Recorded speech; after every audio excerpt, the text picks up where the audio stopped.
Hello guys, আমি Dona and again welcome back to my mini blog. অনেক দিন পর আবার একটা মিনি ব্লগ শেয়ার করছি। এর মাঝে অনেক কিছু হয়ে গেছে যেগুলো বলার মতো নয়।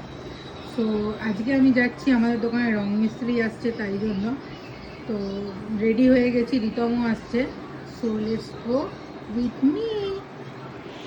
যে আমি এখন বেরিয়ে পড়েছি দোকানের জন্য যাওয়ার জন্য। রিতম আসছে বললো, সঙ্গে নিয়ে নিয়েছি হেলমেট। তো দেখি কতদূর এলো, নাহলে আমিও এগিয়ে গিয়ে একটু যাচ্ছি, তারপর দেখাচ্ছে। আর সকালটা কি সুন্দর না, সকালের রোদটা, তারপরেই তো অবস্থা খারাপ হবে। পুরো ফাঁকা, কোথাও রিতম নেই, ও এসে গেছে।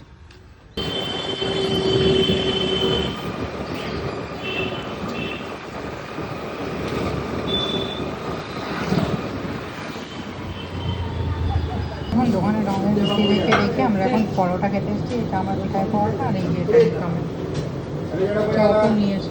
একটুখানির জন্য বাড়ি এসেছিলাম, একটু ন্যাকড়া নিয়ে তো বলেছিল রং মিস্ত্রি আর জল নিতে, তো নেওয়া হয়ে গেছে। আর এই যে বেরোচ্ছি, এই যে রিতম, এই যে হ্যালো কর। আচ্ছা, আমার হেলমেটটা কি মেকা লাগছে রে? ঠিক আছে, তো চলো এবার যাই, কতদূর কী হলো দেখা যাক। তো আমি চলে এসেছি এখন দোকানে। প্রথমেই বলেছিলাম দোকানে রঙের কাজ হচ্ছে, তো এই যে এখানে প্রাইমার হয়ে গেছে, এরপর রঙের কাজটা হবে, তখন দেখাবো কী হচ্ছে। আর থ্যাংক ইউ। এখন বাড়ি চলে এসেছি, আর এখানে এসে একটা পার্সেলের জন্য কল চলে এসছে, তো পার্সেলটা এখন নিতে যাচ্ছি। তো লেটস গো।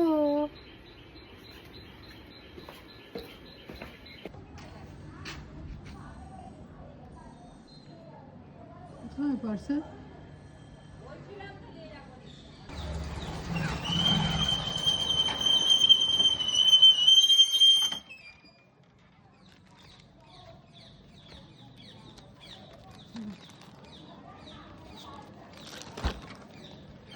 এই যে পার্সেলটা হাতে পেয়ে গেছি, এখন আমি বাড়ি যাচ্ছি, গিয়ে দেখবো কি আছে এটার মধ্যে।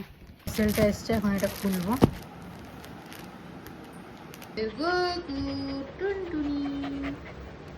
তো সবাইকে গুড নাইট অ্যান্ড টাটা। বলেছিলাম যে রং কীরকম কী হলো দেখতে যাবো, বাট শরীর এত খারাপ যে দেখতে যাওয়া পসিবল হয়নি। তো কালকে সকালে দেখতে যাবো, তখন তোমাদেরকে দেখাবো।